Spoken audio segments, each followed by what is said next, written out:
औज़ुबिल्लाहिमिनश्शैतानिर्रजीम बिस्मिल्लाहिर्रहमानिर्रहीम। डाइजेशन इन कॉकरोच, ये टॉपिक है यूनिट नंबर 12 का। ठीक है, और डाइजेशन मैन से पहले पहले कम्प्लेक्स तो मैन में है, लेकिन कॉकरोच में स्टार्ट हो जाता है, यहाँ पे आगाज़ हो जाती है। अब इसका अगर स्ट्रक्चर देखा जाए तो हम कहते हैं कॉकरोच के डाइजेशन में इसके जो है ना हिस्से बने होते हैं। ठीक है, और इस सिस्टम को हम कहते हैं ट्यूबुलर सिस्टम। ट्यूबुलर सिस्टम पहले हम पढ़ चुके हैं कि सैक लाइक डाइजेस्टिव सिस्टम होता है, जिसमें माउथ ही होता है जो इंजेक्शन भी करता है और इजेक्शन भी करता है, लेकिन इसमें काफ़ी ज़्यादा ट्यूब्स आ गई हैं। ये ट्यूबुलर सिस्टम होता है, ये काफ़ी ज़्यादा एफिशिएंट होता है, क्योंकि ये एफिशिएंट का मतलब ये है कि स्पेशलाइज्ड आर्गन हर चैम्बर में ख़ास काम हो रहा होता है। इसलिए हम कहते हैं कि ये पहले वाले सिस्टम से थोड़ा सा एफिशिएंट है, ज़्यादा वर्क करने वाला है। ठीक है, और डाइजेशन और अब्जर्प्शन के लिए स्पेशलाइज्ड आर्गन्स होते हैं। अब इन कॉकरोच को हम जो है ना फोर गट में तकसीम करते हैं, मिड गट और हाइंड गट। इसके जिस्म के 3 हिस्से होते हैं। सबसे पहले हम देखते हैं कि ये इसका फोर गट में क्या क्या चीज़ें आती हैं। माउथ आता है, उसके बाद फेरिंक्स के बाद क्रॉप के बाद गिज़र्ड, यहाँ तक फोर गट ख़त्म हो जाती है। उसके बाद मिड गट है, मिड गट में हेपेटिक सी की, ठीक है, नीचे स्मॉल इंटेस्टाइन। अब आगे जो है ना हाइंड गट शुरू होता है, लेकिन हाइंड गट और मिड गट के जंक्शन पे कुछ ट्यूब्यूल्स होती हैं जिनका नाम है मेलपिजियन ट्यूब्यूल्स। ठीक है, इसके बाद फिर हाइंड गट और हाइंड गट के बाद रेक्टम और रेक्टम के बाद क्लोएका होता है, जिसको हम एनस भी कहते हैं। तो इससे फिर तमाम जो अनडाइजेस्टेड मटेरियल होता है वो यहाँ से रिमूव हो जाता है। तो ये चीज़ें फोर गट में मैंने आपको बताया, फेरिंक्स है, माउथ है, क्रॉप है, गिज़र्ड है, गिज़र्ड को हम स्टमक भी कहते हैं। उसके बाद मिड गट में हेपेटिक सी की, स्टमक और स्मॉल इंटेस्टाइन। ठीक है, स्टमक को आप यहाँ पे काट दें।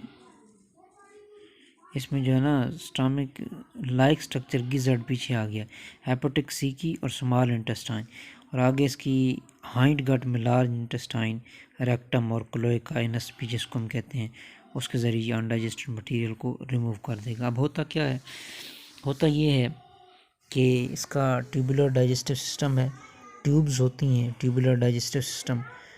ठीक है, माउथ फॉर इंजेक्शन होता है और इजेक्शन के लिए क्लोएका होता है, जिसको हमने नाम दिया है कि एनस क्लोएका। ठीक है, ये रेप्टाइल्स बर्ड्स वगैरह में क्लोएका होता है।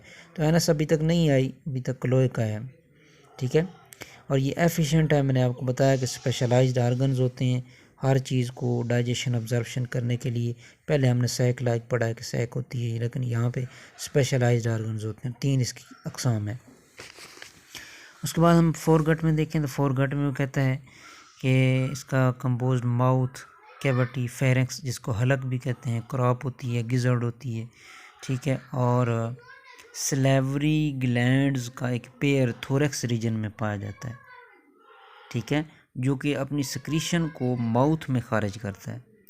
ठीक है, और जो है ना सलेवरी ग्लैंड्स होते हैं थोरैक्स में, वो अपना सलाइवा माउथ में जो है ना पोर करती हैं। अब यहाँ पे सबसे पहले एक बात तो ये है कि जब हम खाना खाते हैं ना, कोई भी जानदार, तो उसमें जो स्टार्च होती है, स्टार्च वो डाइजेस्ट होना शुरू हो जाती है, माउथ में ही उसकी डाइजेशन हो जाती है।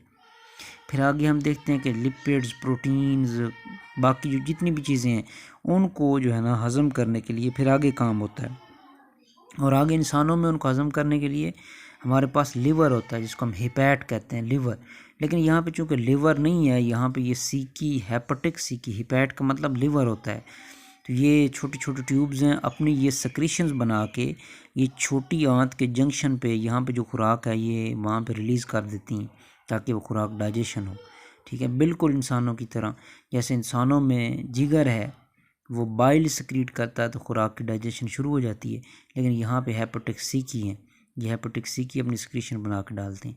तो 2 जगह पे डाइजेशन इसकी शुरू हो गई, एक मुंह से ही शुरू हो गई अमाइलेज जो हम कहते हैं कि स्टार्च वगैरह उसकी डाइजेशन, लेकिन बाकी जो चीज़ें बची हैं वो यहाँ पे उनकी डाइजेशन के लिए एंजाइम खारिज करती हैं वो हेपेटिक सी की करते हैं।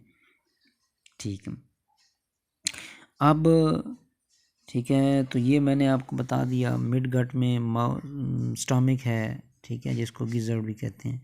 उसके बाद हेपेटिक सी की हैं, ठीक है। और हाइंड गट जो है, हाइंड गट एक लॉन्ग सी ट्यूब है और इसका जो टर्मिनल पार्ट है, ठीक है, आखिरी हिस्सा वो काफ़ी ज़्यादा थिक है और उसको रेक्टम कहते हैं। ये अगर आप देखें कि ये वाला हिस्सा जो है, अब ये इलियम कोलोन है, लेकिन बुक में नाम नहीं लिखा, इलियम भी है, कोलोन भी है, और यहाँ पे रेक्टम आ जाती है। रेक्टम थोड़ा सा थिक पार्ट है, ये फीसेस को स्टोर करती है और फिर क्लोएका के ज़रिए जो है ना ये अनडाइजेस्टेड पार्टिकल को रिमूव कर देती है।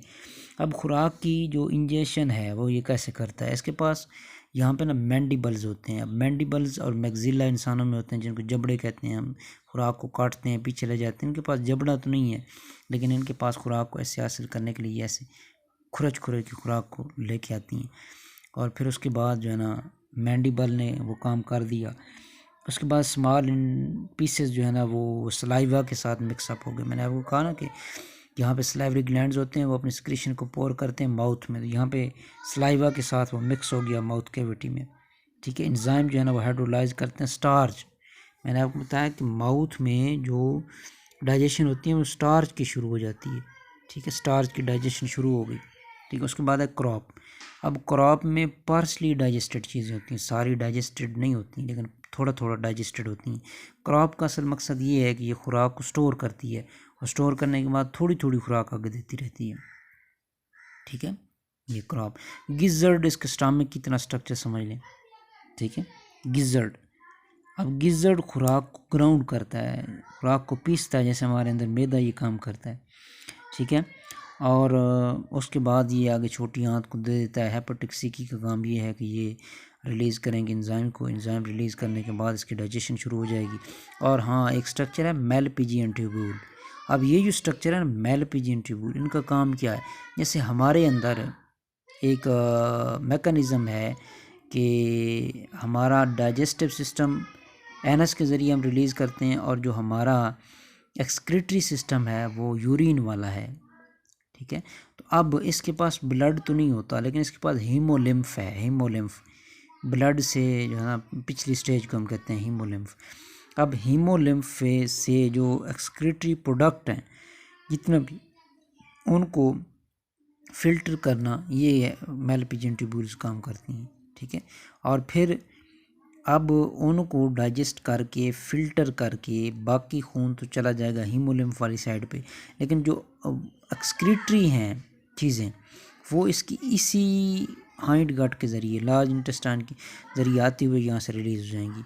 अब आपने एक बात हमेशा याद रखनी है कि हमारे अंदर एक्सक्रीटरी सिस्टम यूरिन की फॉर्म में अलग है, ठीक है।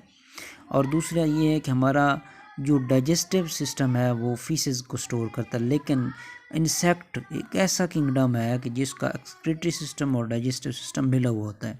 ये बड़ा अहम सवाल है कि एक्सक्रीटरी सिस्टम और डाइजेस्टिव सिस्टम मिला हुआ होता है, और उसी के ज़रिए ये जो चीज़ें खून से जज़ब करती हैं जो है ना एक्सक्रीटरी चीज़ें, वो ये रिलीज़ कर देती हैं, ठीक है।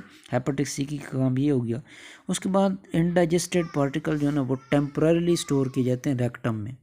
टेम्पररी रेक्टम में स्टोर करने के बाद फिर ये इजेक्शन करेगा क्लोएका के ज़रिए। अब आपको समझ लग गई। अक्सर सवाल आता है कि सैक लाइक डाइजेस्टिव सिस्टम और ट्यूबुलर सिस्टम में क्या फ़र्क है। यही फ़र्क है कि आपने पढ़ा था सैक लाइक में कि अनडाइजेस्टेड मटेरियल इजेक्शन भी माउथ के ज़रिए होती है, इंजेक्शन भी माउथ के ज़रिए होती है, लेकिन इसकी इंजेक्शन तो माउथ के ज़रिए हुई, लेकिन जो इजेक्शन है, जो अनडाइजेस्टेड पार्टिकल हैं, उनको रिलीज़ करने के लिए अलग सुराख है जिसको हम कहते हैं क्लोएका।